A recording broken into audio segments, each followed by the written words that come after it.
Wonderful. It's great to see everybody for this Transforming Governance workshop. I'm Michelle Wright. I run an organisation called Cause For, and delighted to be here this afternoon. For the purposes of the tape, I'm a white woman in my 40s. I've got shoulder-length brown hair and I'm wearing a grey jumper. It would be wonderful if you're happy to have cameras off for the first part of the session, and then to obviously turn them on when we have a breakout after the break. The chat function is turned off, but the Q&A function is on. So if you have questions during the course of the workshop, we're going to ask you some questions. It would be wonderful if you could pop the answers in the Q&A, and we will collate them, answer any questions we don't get to during the afternoon, and they'll be sent out to you very shortly after the workshop with the slides. I'd like to introduce Holly Smith-Charles from Arts Council England, who's just going to say a few words about the Transforming Governance programme. Over to you, Holly. You're on mute, I think, Holly. I was doing so well. Thank you very much. Yeah, hello everybody. Thank you for joining us. I'm a white woman with blonde hair and I'm wearing a bright blue jumper. So this is the last workshop in this series as part of Transforming Governance. And so I just wanted to take a very quick moment to say that, well, thank you for joining us. I know that people have come along to lots of these sessions. If you've missed any, or if you want to recap on anything, there are recordings of each of the sessions on the Transforming Governance page of the Arts Council website. And there's a lot of rich written resources as well. So the questions and answers are on there, and a number of case studies as well from each of the topics that we've been covering throughout this series. So I highly recommend having a look at the resources online if you want to dig into this a bit more. Just to let you know, coming up with Transforming Governance, this programme will run throughout this year, and we've got open for booking now is a chair peer network, which will kick off in March and will be running throughout the summer.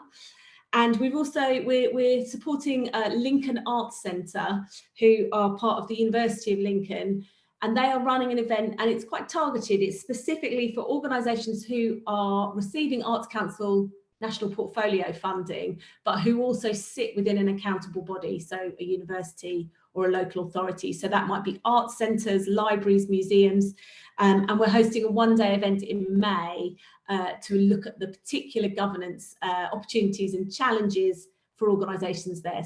So again, booking is open for that as well.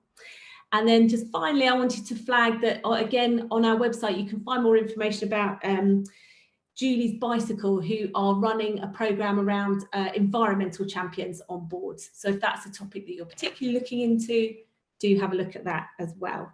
And you can sign up for our Transforming Governance newsletter if you haven't already, to keep in touch with me and the rest of you. So as Holly said, this is the 7th in this first workshop series. And today we're focusing on working with boards from an executive point of view. What's the balance between executive and boards?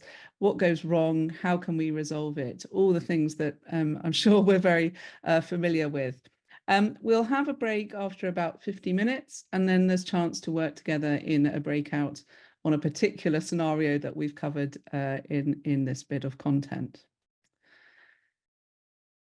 So we're going to look at 4 main areas. How, from an executive point of view, do we get the best out of our board?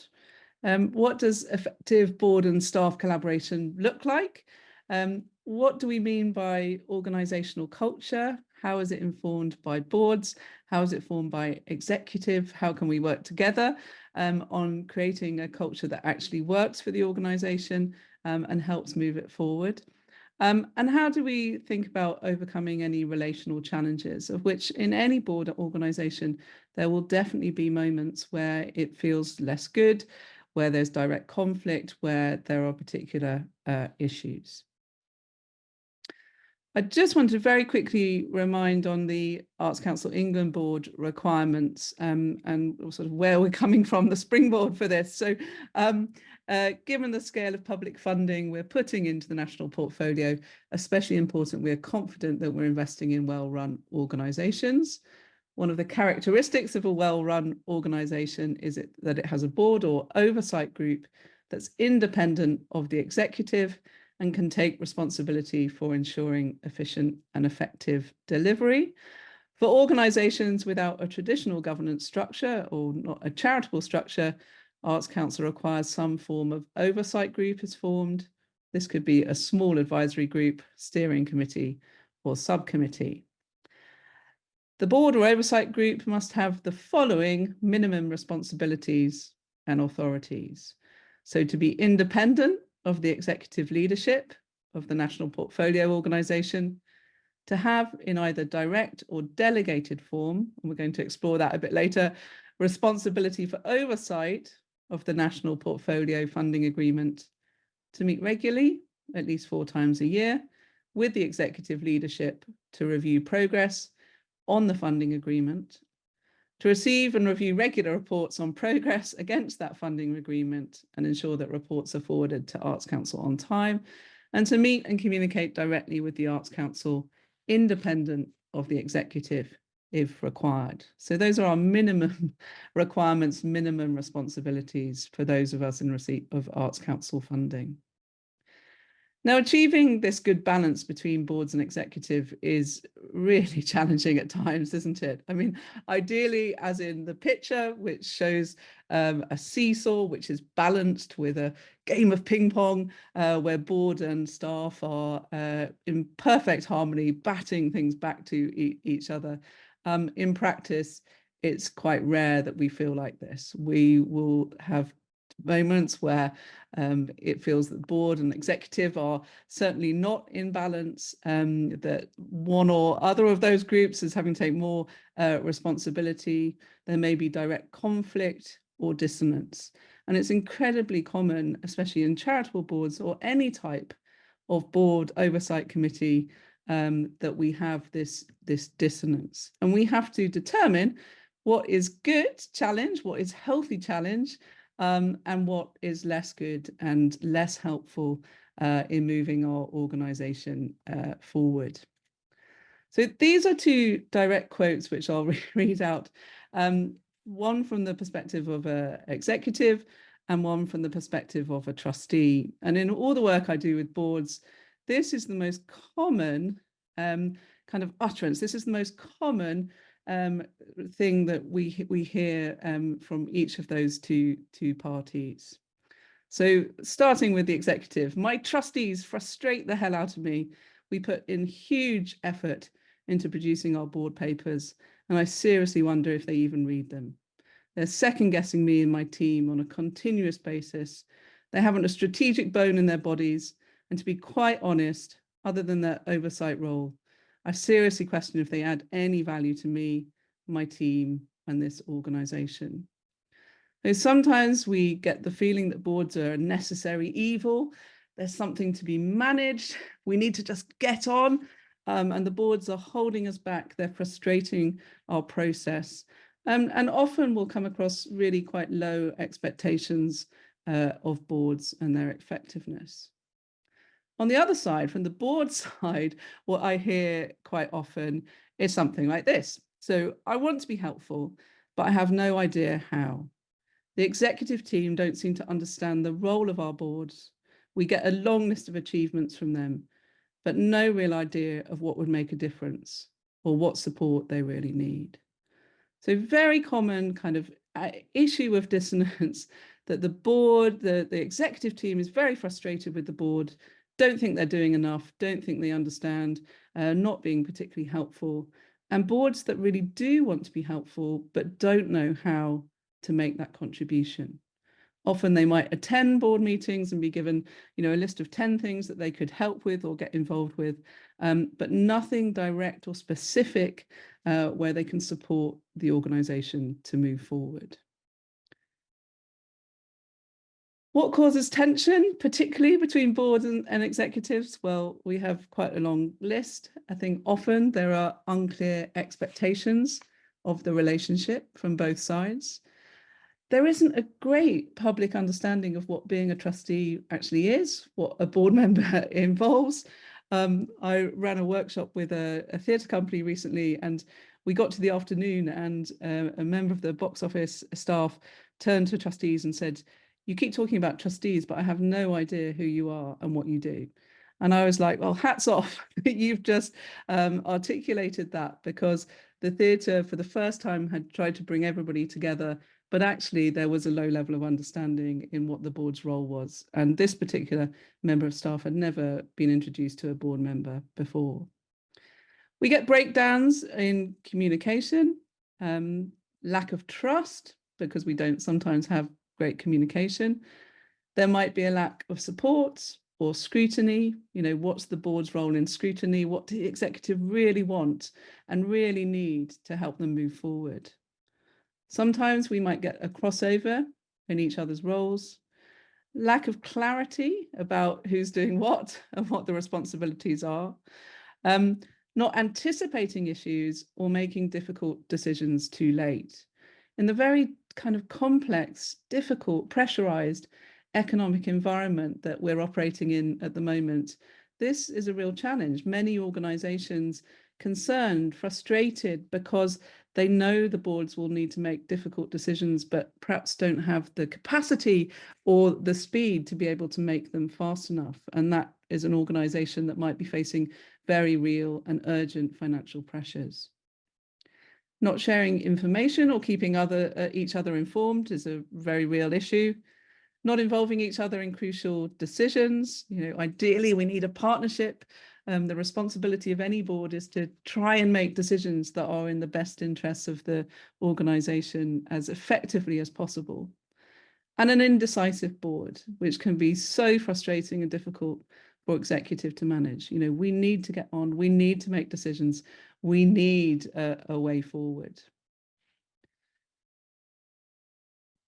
When we think about it, so when we reflect on the two roles, though, the two responsibilities, of course, the responsibilities and drivers are completely different. The things that each party should be focusing on are necessarily different. For boards, for charitable boards, our responsibilities are threefold. We need to be true to that founding governing document. We need to make sure we're meeting public benefit and core purpose. So what we're doing meets the Charity Commission requirements around public benefit. And we have a responsibility for the future sustainability of the organisation and its resilience. And of course, that doesn't mean that we sustain an organisation forever and a day. If in fact it's better that our organisation merges or winds up, you know, if there is a different or better way of fulfilling that organisation's charitable purpose, then the board needs to take those tough decisions, to scenario plan and to really understand that premise. For executive teams, it's different. We need to realise the business plan and strategy and deliver activities within sort of agreed premise. For non-charitable boards, we still, this still holds true. We need to be true to core purpose. We need to ensure that the organisation is accountable for its actions and activities, and we need to make sure that we're holding true on future sustainability and making difficult decisions should we need to. Of course, as board members, we are true to the organisation and its purpose and sustainability, not to the founder or artistic programme, much as that will be probably front of mind for us as we join an organisation as a trustee, because we have a passion for that particular cause area or that particular programme of work. I was speaking to a trustee the other day who held one trustee role for a founder-led creative organisation and also another for a more industry-facing charity. And she was describing how she felt her responsibilities were different. In the first case, that she was there to help this founder realise his vision. In the second case, to be more true to Charity Commission requirements. But of course, that's not true, is it? In both cases, as board members, we have to be true to the Charity Commission requirements. Our loyalty is to the organisation and its future sustainability. What do executives want from the board, and is it clear? It always strikes me when we have this dissonance between boards and executive, that in the nature of how we go about governance, how we go about structuring board meetings, that there is really no time often to have a really helpful, short conversation that really says to board what we need right now is X, Y, and Z. This is what we're looking for. This is what we need to move forward. We have so much that we have to deliver in terms of our compliance and requirements from funders or the Charity Commission, that it can be very difficult to take stock and just ask that fundamental question. When I find that boards and executive have the kind of relationship has broken down a bit, I just say, well, have you actually had a conversation about what would be helpful right now? And usually the answer is no. You know, that 10-minute conversation where executive teams can say, what we really need from the board is this right now. So we need to establish that clarity. What are our ways of working? What will be helpful? Obviously, ideally, there's respect both ways. And again, it can be quite a common thing to find that there isn't respect both ways. You know, perhaps there isn't respect from the board to the executive team, or vice versa, from the executive team to the board. Again, I did a governance review a few years ago for an education-based charity, and the attitude from the executive, from the staff team were, well, you know, we let the board have their conversations, but we're actually going to just do what we want to anyway. So it's kind of outrageous breakdown of the relation and this sort of two-way respect between board and executive. So, you know, ideally, our executive teams are able to demonstrate the highest level of accountability to the board for their performance and the overall running of the organisation. And conversely, boards can, you know, really show their support for the organisation, its role, and their commitment to this aspect of future sustainability. Now, this diagram comes from board excellence, and it's targeted in the corporate sector and into small businesses. But I think it rings true for charitable boards and different types of oversight committees and board structures. The things that we should be paying attention to, the things that well-run boards will have in place. So first of all, there's this position of respect for and accountability to the board. Secondly, we're thinking about performance culture. So setting the bar high on performance for executives and also board. And this is a new requirement from the Charity Commission, where as board members, we're now required to look at the performance of the board. No longer can we just say we're volunteers and they're lucky to have us, or that sort of tone, but we are required in informal and formal ways to look at how the board is performing. Nothing kind of drives dissonance more readily, I think, than organisations where the executive teams have in place very high expectations on performance management, and there's nothing in place for board. So ideally, both run concurrently. Partnership model, so it feels like a partnership in terms of how we're balancing oversight and really welcoming and embracing challenge and debate. And I'm going to come back to that issue of healthy challenge a little bit later. That there's high quality information and flow to the board.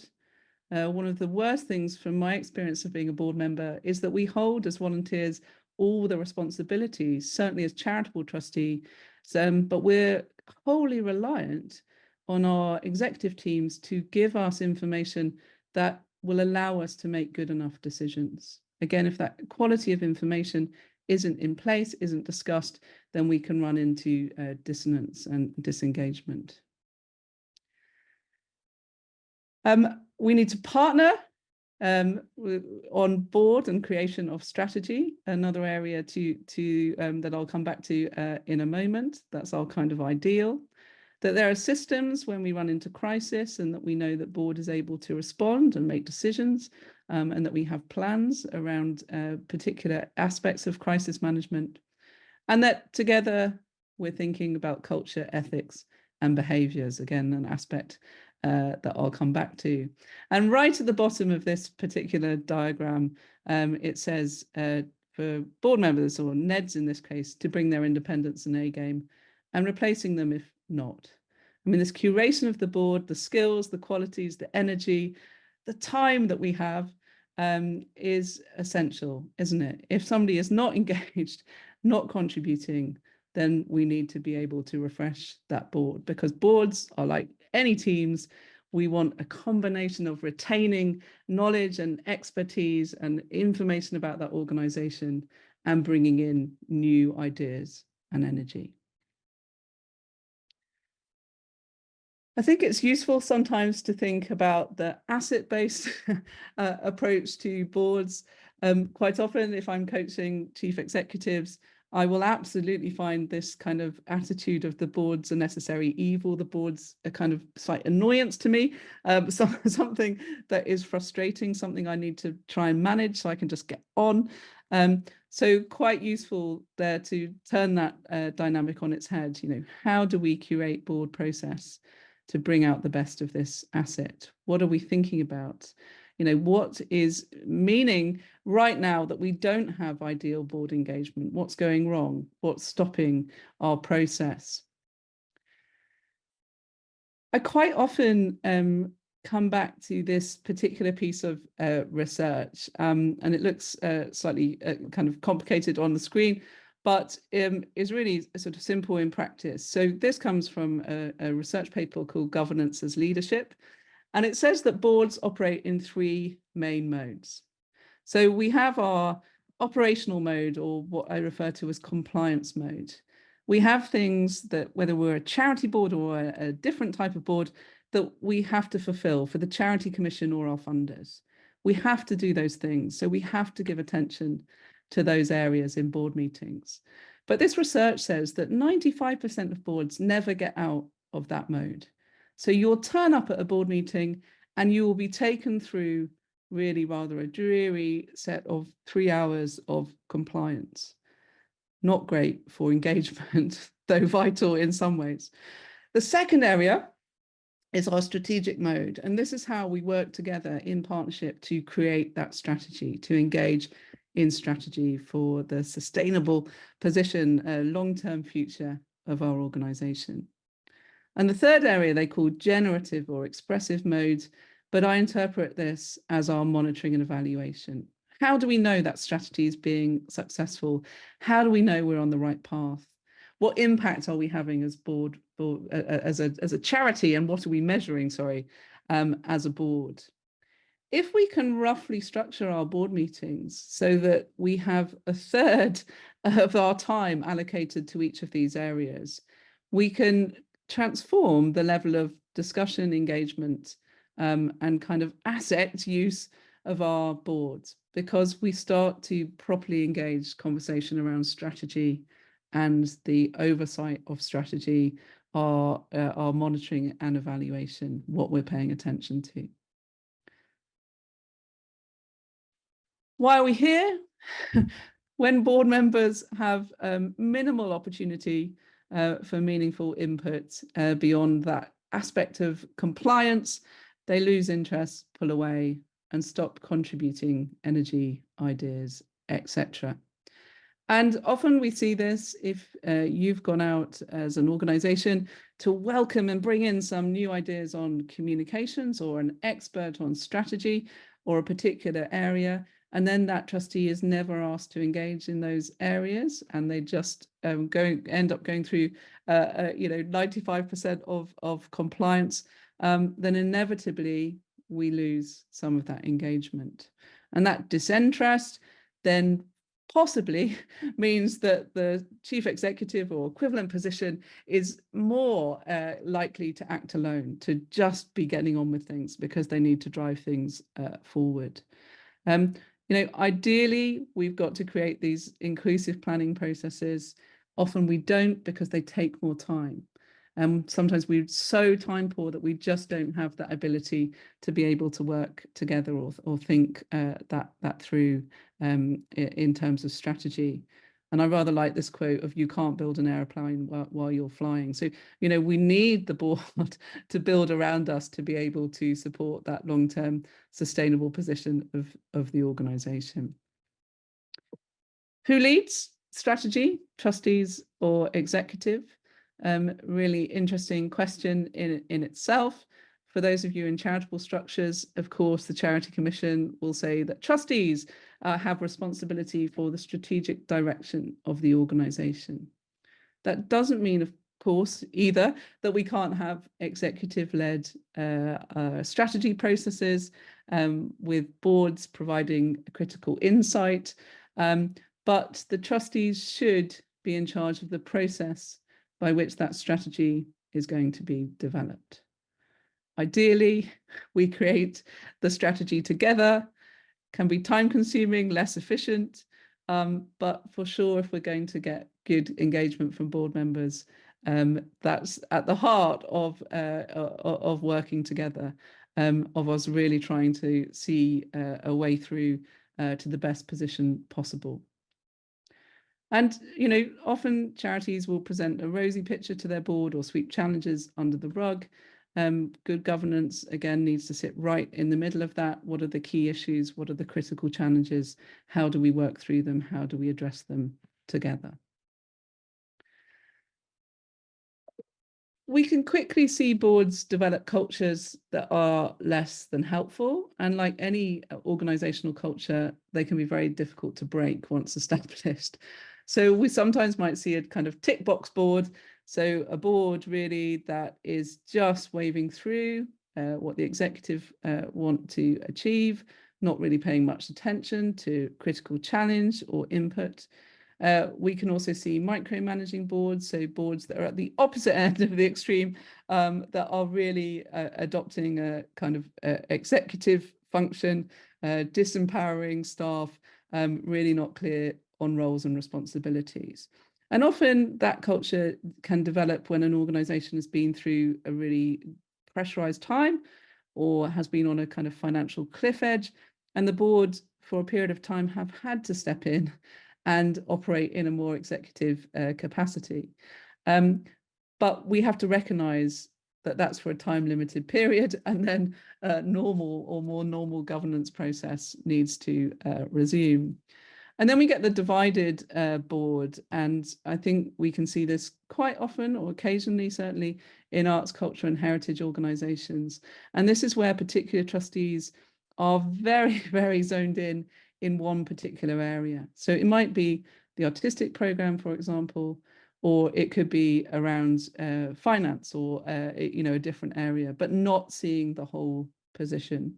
So that when the organisation has a crisis or needs to move forward or develop a different sort of strategic position, we run into difficulties because of the vested interest from certain trustees in certain areas of the organisation. I've joined for the first time a board in higher education, and it's kind of a fascinating insight for me in terms of a slightly divided board, or rather a division between the what the board is focusing on and what the executive want the board to be focusing on. And the board at the moment is entirely focused on the financial deficit and issues around safeguarding. And at the last meeting, the chief executive was desperate to kind of change up that conversation. And so we then had a series of presentations from senior managers about their work, which was kind of brilliant to hear, but also then created more frustration from board members because it took up a lot of time in the meeting. They couldn't have the input that they felt they needed as governors, and therefore we had an awful lot of dissonance.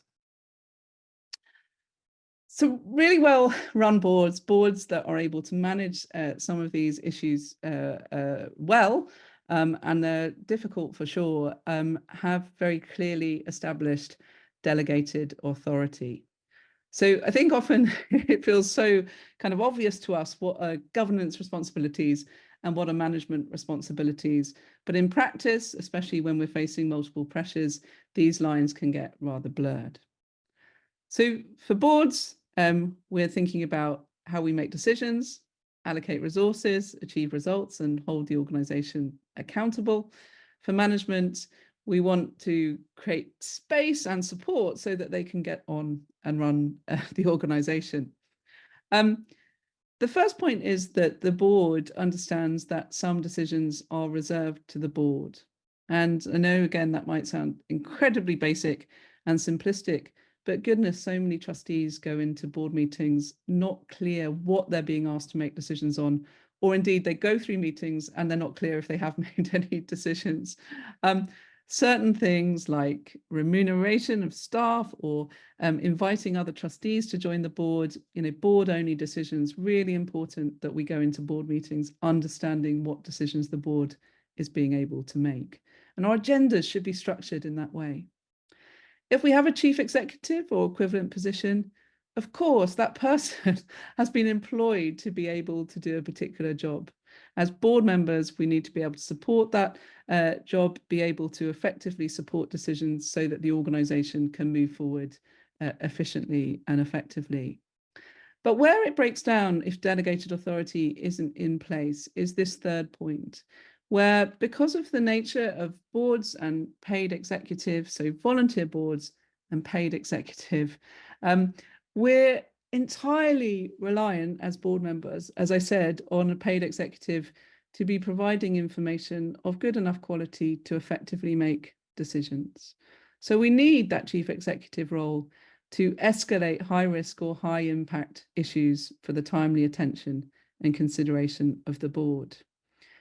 Really experienced chief executives will absolutely know how to do this, understand it. Less experienced chief executives, or perhaps if you have a chief executive who hasn't grown up in the UK or ever worked in UK board structures, might find this more challenging. And in those cases, or in any case, we need to work very closely on these aspects of delegated authority. Boards need to understand which areas they're completely happy for executive to run with and report any exceptions, which areas they themselves know they need to pay more attention to. And that will change, that dynamic will change. So we need to regularly, as a group of board members and executive staff members, come back to this issue of delegated authority and revisit it. Finance and financial controls will always sit very closely to board members because they necessarily need to. But there might be other areas, like your artistic program might be returning a return to box office. The board members need to not pay such close attention to that area. These are the decisions we need to make and we need to regularly review. And I'm not for a minute going to try and present this this slide, but it is useful for us just to reflect on what we're expecting our board members to do and what we want and expect our executive teams to get on and deliver, and how we're going to support that process. So then we come to this issue of what healthy challenge looks like. Hopefully we're not sitting in one of the particular cultures of, say, tick box or divided boards, but we've got an open dialogue, and we're able to discuss critical areas of the charity and hopefully move forward effectively. So again, I really like this quote from Penelope Gibb: chairs should be like good neighbours. You want to know they're there if you ever run out of sugar, but not necessarily have them in your house all the time, checking your stock of sugar. So effective boards will give healthy challenge, and they'll also give support to implement. So all those things I've already mentioned, being able to support the team to make quick enough decisions, good decisions, so that the organisation can maintain its momentum. And we definitely want to find a balance in the middle of too detached, no oversight, and indeed too cozy. If the relationship between board and executive is too cozy, that's unlikely to be helpful either. As much as a danger sign as a board that is kind of rather dysfunctional. What do we mean by healthy challenge? I mean, you'll have your own views on this, of course. For me, when I'm working in more executive roles, I'm wanting challenge that will provoke new thinking. You know, what have we missed? What needs to be strengthened? What have we not considered? Where could we partner to make a difference? What should we not be doing because we haven't got capacity to do it? What should we prioritize? These are the things that I ideally want from a board. You know, you want to come out of a board meeting, even if you perhaps feel very frustrated by the level of feedback, to feel that you can go away and improve the position that you're in, or the document that you've put forward, or the strategy. Unhealthy challenge I've put is, you know, needing to win. I've got such a firm view on this that I'm going to dogmatically say it until I get what I think should happen. But there will be other ways of that manifesting itself. And in terms of like successful implementation of healthy challenge, we need both formal and informal communication. So the formal elements of the board meeting, how we structure our board meeting, what we pay attention to, as already mentioned, but also those informal times between board meetings, the times where trustee and staff come together to experience the art or the particular area of heritage, where we can more informally talk things through, you know, the pressures that we're facing, and what is worrying us, because that's what builds trust. That's what builds on the sort of relational difficulties we sometimes come across. And there are other aspects to this that are well documented and that many of our organizations are working so hard on. You know, lack of diversity can compound that dysfunction because homogeneity leads to groupthink. So, you know, ideally we want our boards to embrace diversity in the absolute widest sense of that word. We need to consider board performance and staff performance together, as already mentioned, and stifled dissent can be dangerous. You know, our role as board members is to develop the best response to particular situations, to properly consider areas to make good enough decisions, or rather the best decisions perhaps, for the organisation, given the situations we find ourselves and the particular resources that we have. To do that effectively, we need to make sure that we've got a culture where everybody's view and perspective can be heard. So ideally, we're looking at this as a partnership, as a jigsaw in terms of our strategy, but wholly recognise, of course, that working collaboratively requires that regular discussion, effort and flexibility. It's hard to do. It's hard to get this healthy challenge right. It's hard to bring back from particular situations where cultures are emerging either in our board or executive teams or in the dynamic between them that are unhealthy and not supportive of what the organisation needs right now.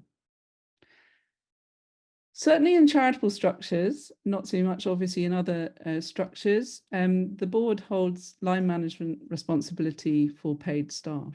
Often doesn't feel like that, can feel imbalanced, but trustees should be assuming that line management responsibility for paid staff. That means we need proper processes, we need performance management, we need appraisals, we need systems, and we need to support people through employment law and everything that comes with it. So that aspect of HR becomes critical because, again, when we see boards and executive teams with very high levels of dissonance, it's quite often because this area hasn't been taken care of properly. And I'm working with no fewer than 3 organisations, all in arts, culture and heritage sectors, where this hasn't been paid attention to. And then there is a breakdown completely between board and executive because, for example, there haven't been proper appraisals or anything put in place to support some of that those aspects of behaviour or culture. When we think about conflict, again, I think this can sometimes feel rather overwhelming if we've got a lot of conflict in board meetings. but it's inevitable. Some people would say it's part of healthy challenge. If it's not there, then there's a real risk, because it plays such a huge part of our role in organisational progress, how we move forward. Again, my colleague Penelope Gibb, not having any conflict is a problem. There needs to be a bit of conflict to indicate that challenge is happening. So this is part of our behaviours and our healthy challenge, and being able to answer that question with board and staff. What does healthy challenge look like? What's helpful right now? What are we really looking for? Can again transform some of the difficulties that we find between board and executive. Again, I come back sometimes to this particular model because conflict also depends on where we are as an organisation. Where are we in our life cycle? Is this kind of normal situation that we find ourselves in, or is it an unusual situation that we find ourselves in? This researcher, Grainer, outlines that organisations go through key stages of growth. So they go through a kind of creative phase and a directive phase, and a phase when they become more collaborative with other organisations. And these are all very normal processes in terms of how organisations evolve.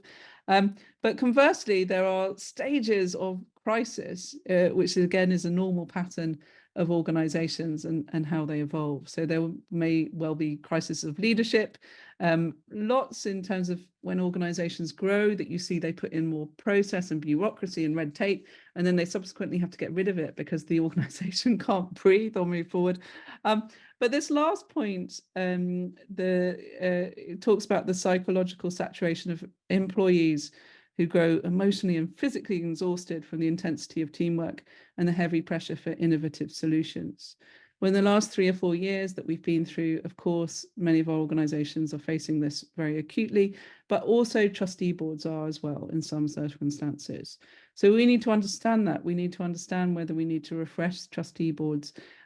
We need to understand where we are and what healthy challenge means if we're in any of these particular phases. Are we in a very creative growth phase, or are we in fact in a crisis phase? And what does the culture of our board need to look like to support the organisation at this point in time?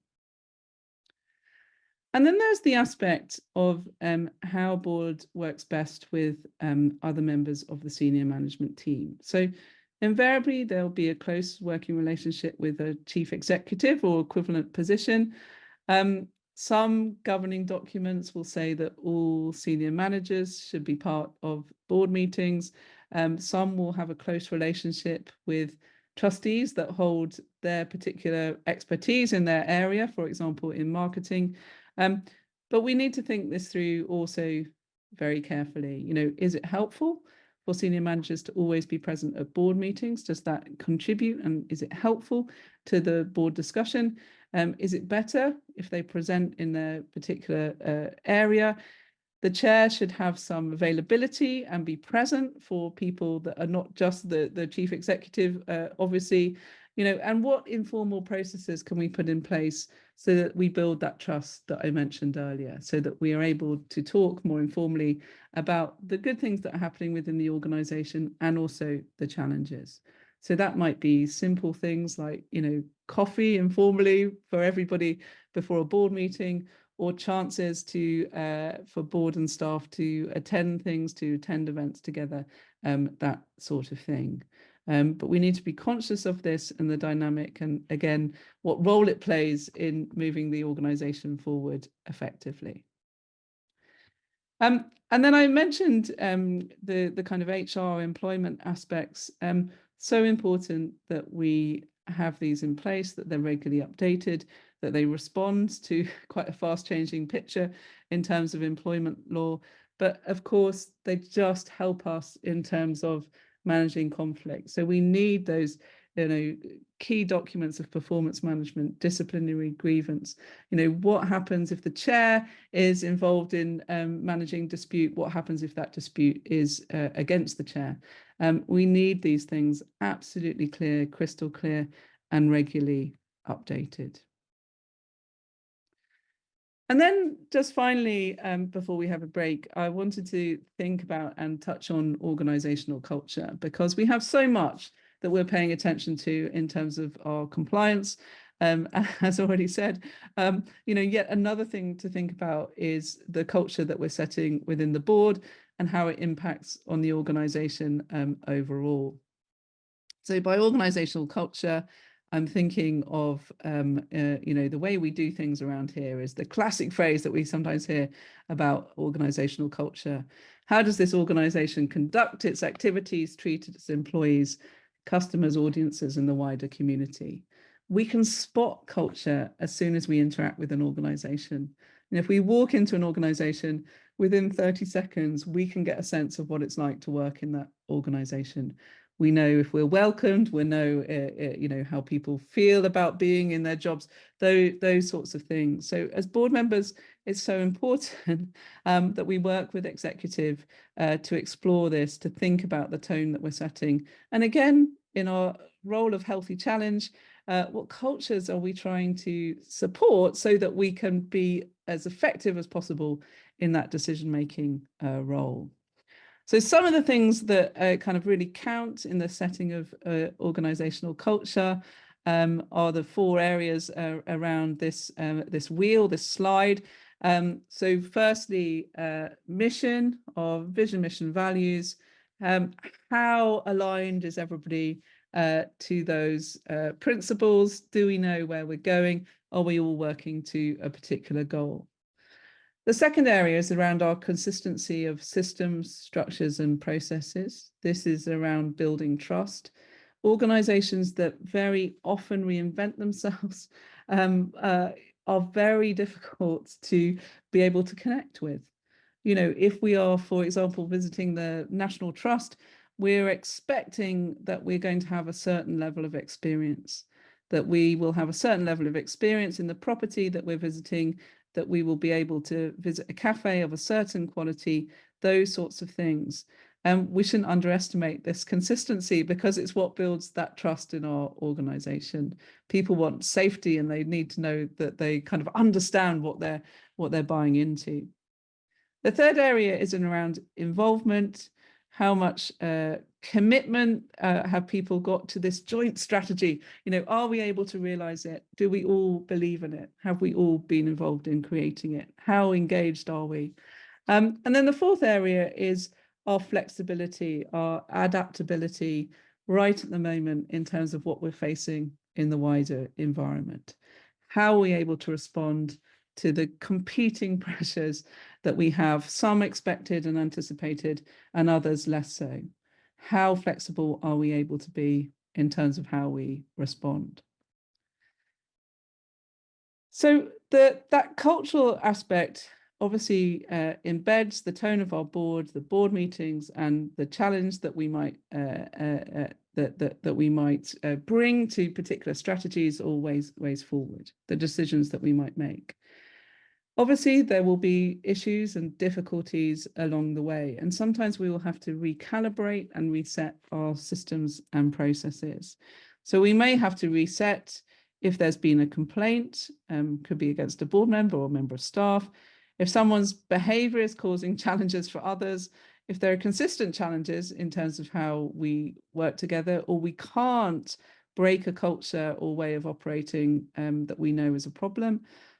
If there's a failure of leadership, personal circumstances affecting individuals, if there's harassment or bullying, or indeed if an individual is not engaging at all, be that a staff member or a trustee.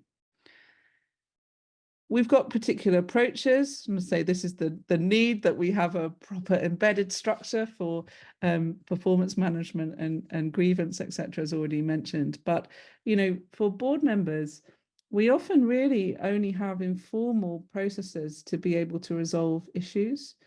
We can formally remove trustees if they're at the end of their term, or we might be able to do it through the Trustees Act or indeed through the Companies Act. But these are kind of nuclear options, if you like, really difficult, because we've also got to protect the reputation of the organisation. So often we're relying on informal processes. We could look to formalise and utilise a code of conduct, really put in place and embed this aspect of culture and thinking about behaviours. and or indeed we may have a system where we have to bring in an external mediator to resolve a particular set of conflicts. So I just, as a final thing, wanted to share a process on code of conduct, and some organizations are putting these in place to really kind of pull together all those strands of things that I've mentioned. You know, what are we expecting from our board members? What are we expecting from staff? How does it build into our values? How does it build into our way of operating, and sort of support for each other? So it might set out how a board will behave, what we can expect from each other, how staff members might behave, how differences will be handled, the shared responsibility of the board for creating the right atmosphere, and the relationship between board staff and volunteers. And I've put a link in here, and we'll send a sort of a link to the whole document here. But this is an example of a code of conduct from Southwark Park Galleries, and they wanted to really embed some kind of changes in behaviours, expectations from staff members and from board members, but indeed also to deal with some of the challenges that they were occasionally having from members of the public and their behaviours within the gallery. So they've linked this absolutely into their values. These first 4 bullet points are about what they're expecting overall. So, you know, we exist to create an open, safe and respectful environment. This is what you'll get from us. This is what we are expecting from you. And I personally think it's a really nice document. I think it's a really good kind of galvanizing document from staff and trustees. And it goes through, you know, 3 or 4 different stakeholder audience groups and what they're expecting for.